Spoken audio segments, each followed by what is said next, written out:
Welcome to my channel. In today's video, we're going to dive right in, so make sure to watch until the end. Don't forget to hit that like button, subscribe if you're new, and share this video with your friends. Thanks for watching, and let's get started. The 1965 United States quarter dollar, inscribed with the words United States of America, E pluribus unum, liberty, and in God we trust, is one of the most historically important and transitional coins in modern American numismatics. To properly understand the 1965 quarter, it is necessary to place it within its historical, economic, and numismatic context. Prior to 1965, quarters struck from 1932 through 1964 were composed of 90% silver and 10% copper, which gave them intrinsic value beyond their face value. By the early 1960s, however, silver prices began to rise significantly, and the bullion value of the coins was coming close to, and in some cases exceeding, their legal tender face value of 25 cents. This situation caused widespread hoarding of silver quarters, half dollars, and dimes by the public, creating a serious coin shortage in circulation across the United States. In response, Congress passed the Coinage Act of 1965, which eliminated silver from quarters and dimes, substituting instead a clad composition consisting of an inner core of pure copper bonded to outer layers of a copper-nickel alloy, 75% copper and 25% nickel. The new clad coinage had a silvery appearance but contained no silver, making the 1965 quarter the very first clad Washington quarter ever issued. Because of this, the coin holds special significance as the starting point of the modern quarter series still in circulation today. The obverse of the 1965 quarter features a familiar portrait of George Washington, designed in 1932 by sculptor John Flanagan to commemorate the bicentennial of Washington's birth. The bust depicts Washington facing left, with the word liberty boldly inscribed above his head, and the motto "In God We Trust" placed to the left at the base of his neck. Below the truncation of the bust lies the date 1965. Notably, coins of this date carry no mint mark at all, regardless of whether they were struck at the Philadelphia Mint, Denver Mint, or San Francisco Mint. This omission was intentional. Officials wanted to discourage coin collecting during the coin shortage, fearing that collectors pulling mint-marked coins from circulation would worsen the problem. Thus, any reference to a 1965 D mint quarter is a misunderstanding, since all 1965 quarters, whether struck in Philadelphia or Denver, were produced without a mint mark. The reverse design, also by John Flanagan, showcases the American bald eagle, a powerful national symbol. The eagle is perched on a bundle of arrows, signifying strength and readiness to defend the nation, while beneath the arrows lies an olive branch, representing the desire for peace. Around the top of the coin arches the inscription United States of America, with the Latin motto E pluribus unum, out of many, one, placed just above the eagle's head. At the bottom, in bold capital letters, appears the denomination quarter dollar. The design elements of the reverse emphasize both national pride and the balance between war and peace, reflecting the enduring values of the Republic. In terms of physical specifications, the 1965 clad quarter has a diameter of 24.3 millimeters and a weight of 5.67 grams, slightly lighter than its 90% silver predecessor, which weighed 6.25 grams. Its edge is reeded with 119 ridges, a carryover from the silver issues that also served as a deterrent to coin shaving or clipping. The clad composition gives the coin a distinctive copper-colored edge when viewed from the side, something absent from the solid silver issues of earlier years. The surface color of the coin is a pale silvery gray, though circulation wear and environmental exposure often tone the coin to darker grays or patchy hues. From a production standpoint, the 1965 quarter was minted in staggering quantities to alleviate the national coin shortage. Well over 1.8 billion pieces were struck, making it one of the largest mintages for any single coin issue in U.S. history up to that point. Because of this enormous output, the 1965 quarter is not considered rare in circulated grades, and examples remain common in pocket change even today. However, certain varieties and special strikes add intrigue for collectors. For instance, some 1965 quarters are known to have been struck on leftover 90% silver planchets from 1964, making them extremely scarce transitional errors that command high premiums at auction. Additionally, special mint set SMS Versions of the 1965 quarter were produced for collectors in newer traditional proof sets. These coins exhibit sharper strikes, smoother fields, and satin-like finishes. Well-preserved SMS coins, especially in top grade certified by grading services, can be highly sought after. Historically, the 1965 quarter stands as a symbol of economic adaptation in U.S. coinage policy. It marked the end of circulating silver coinage for the quarter denomination and ushered in the era of clad coinage still used today. Collectors often view it as both an end and a beginning, the closing chapter of America's silver tradition and the opening of modern mass-production coinage.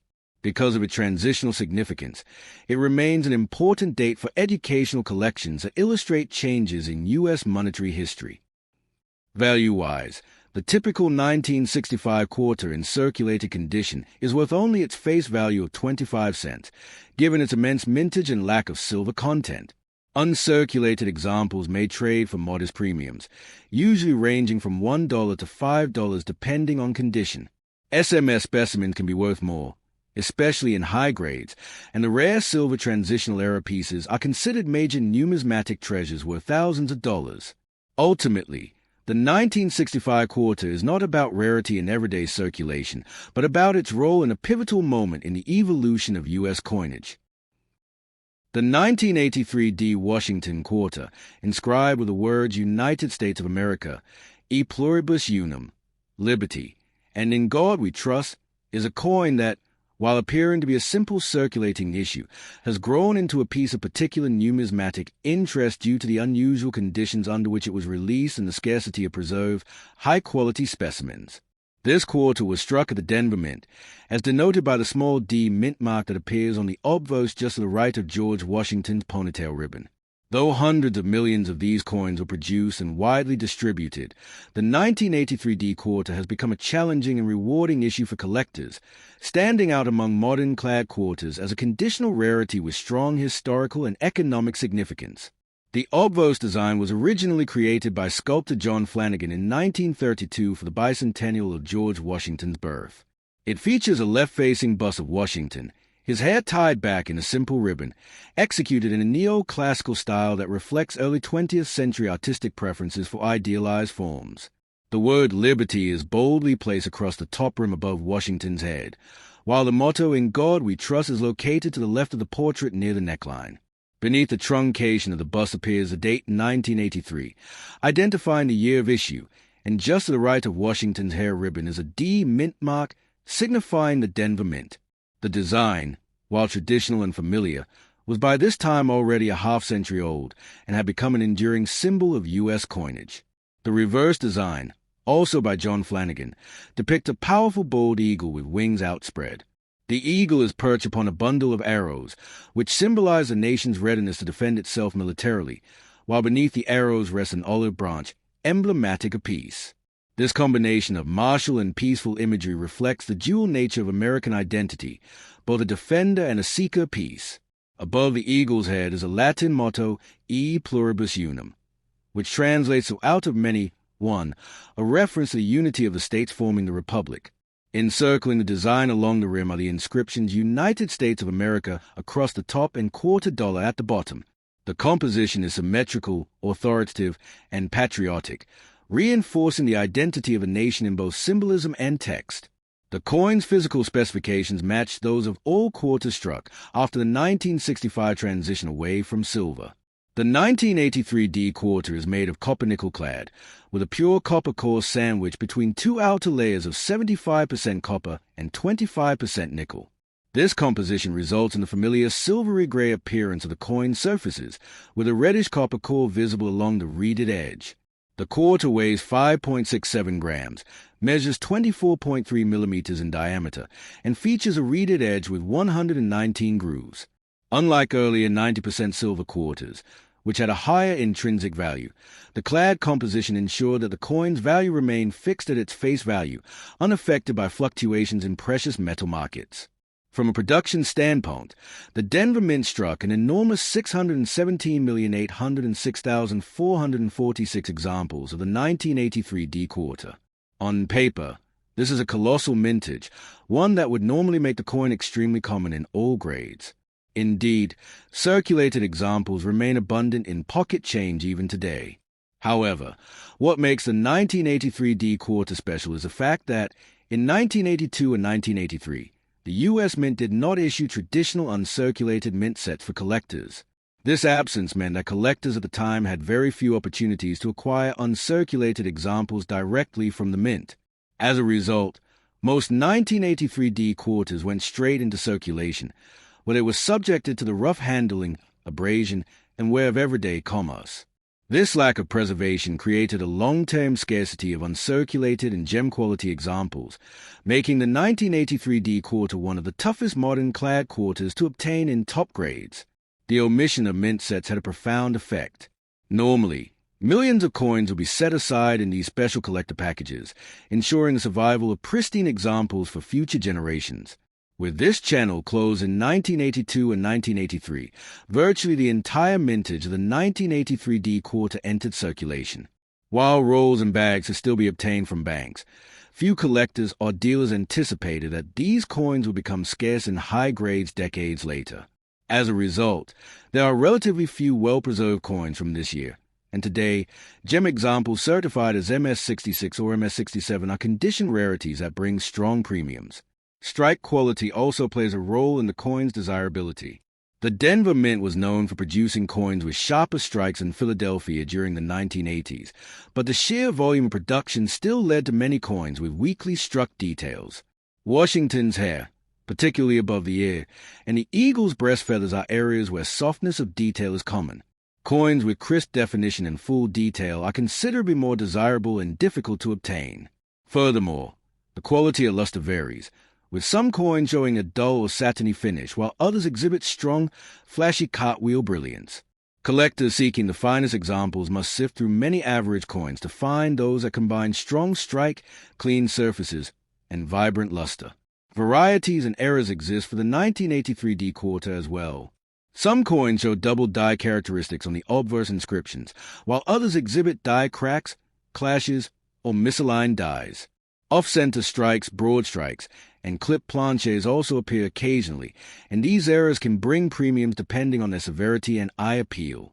While no single variety from this date has reached legendary status, the combination of scarcity in high grades and the presence of interesting mint errors adds depth to the issue for specialists. Historically, the 1983 D quarter reflect a period of transition and pragmatism in U.S. coinage. The country in the early 1980s was grappling with inflation, recession, and changes in federal spending priorities, and the Mint's decision not to produce mint sets in 1982 and 1983 was partly a cost-saving measure. Yet this decision had unintended consequences, turning what should have been a routine, high-mintage coin into a sleeper rarity in gem condition. Today, the 1983 D quarter is an object lesson in how minting policy and collector behavior intersect to create long-term scarcity in unexpected places. In terms of market value, circulated 1983 D quarters are worth only their face value of 25 cents. However, uncirculated examples can command premiums, with typical mint state coins selling for $3 to $10. Coins graded MS65 may bring $30 to $50, while superb gems in MS66 or higher can fetch hundreds of dollars. At the very top of the scale, MS67 coins are scarce and may bring $500 to $1,500 or more at auction, depending on demand and eye appeal. Dramatic mint errors or attractive double die varieties can also sell for significantly high amounts. In summary, the 1983 D Washington quarter is a coin of paradoxes, struck in immense numbers yet scarce in high grades, common in circulation yet highly sought after by specialists, outwardly ordinary but inwardly rich with history and nuance. For casual collectors, it represents a familiar piece of pocket change, but for advanced numismatists. The 1991 D Washington quarter, inscribed with United States of America, E Pluribus Unum, Liberty, and In God We Trust, is one of the standard circulation strikes of the long-running Washington Quarter series, which began in 1932 and by 1991 had become deeply ingrained into the everyday economic life of Americans. This issue was struck at the Denver Mint, indicated by the small D mint-marked position on the obverse just to the right of George Washington's ponytail ribbon. Though a common modern circulation coin at first glance, the 1991 D quarter carries with it the story of late 20th century minting practices, U.S. economic stability, and a continuing evolution of the Washington quarter from its silver beginnings to its role as the backbone of American commerce during the Clad era. The obverse of the 1991 D quarter, designed by sculptor John Flanagan in 1932, features a bust of George Washington facing left. His hair is tied back with a ribbon, and the design, although simple in execution, had already been in use for nearly 60 years by the time this coin was struck. The word liberty stretches boldly across the top rim above Washington's head, while the motto "In God We Trust" is placed neatly to the left side near the base of his neck. Below the truncation of the bust, the date 1991 is inscribed, signifying the year of issue. The distinguishing feature of the specific coin is a D mint mark, carefully placed to the right of Washington's hair ribbon, identifying it as struck at the Denver Mint in Colorado. The overall look of the obverse carries a conservative classical style that defined U.S. coinage throughout much of the 20th century, and it serves as a lasting tribute to the nation's first president. The reverse of the coin also showcases Flanagan's enduring design. At the center is the American bald eagle, wings outstretched, in a strong but balanced pose.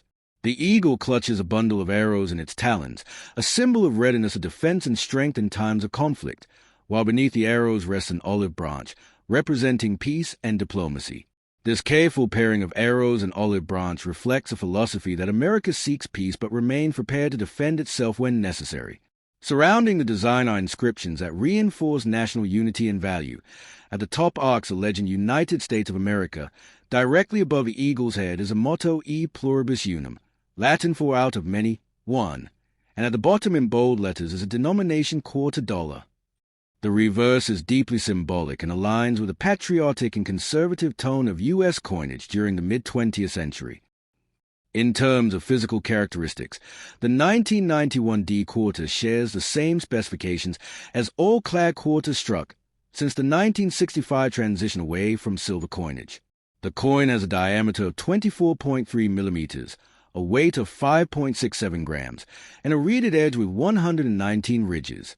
Its composition is a copper-nickel clad alloy, consisting of a pure copper core sandwiched between outer layers made of 75% copper and 25% nickel.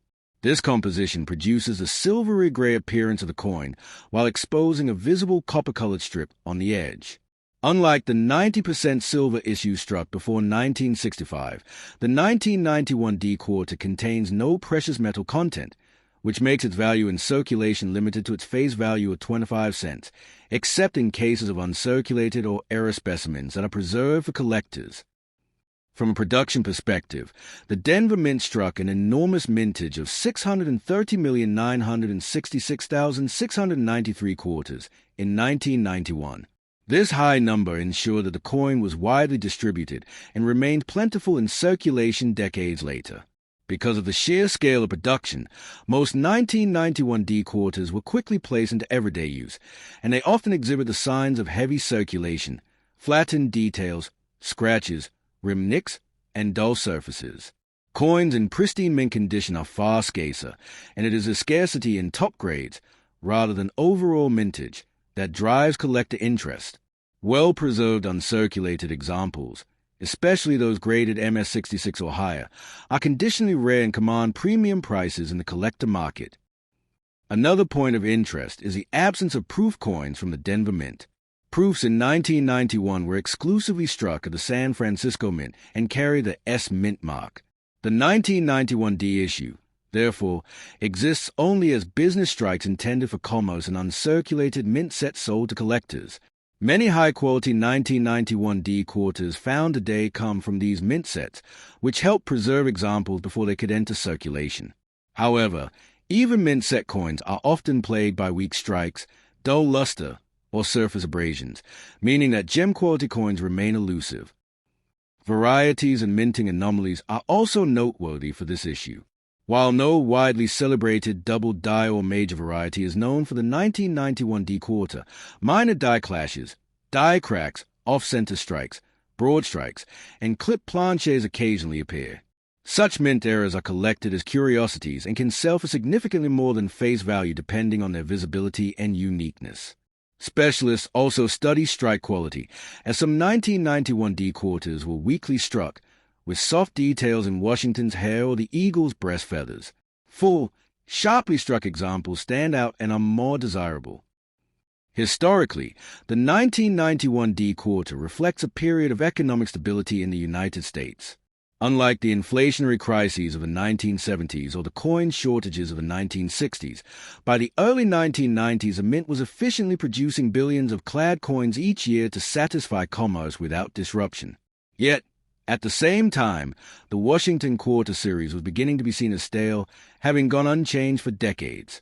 This sense of stagnation helped set the stage for the State Quarters program introduced in 1999, which revitalized interest in the denomination.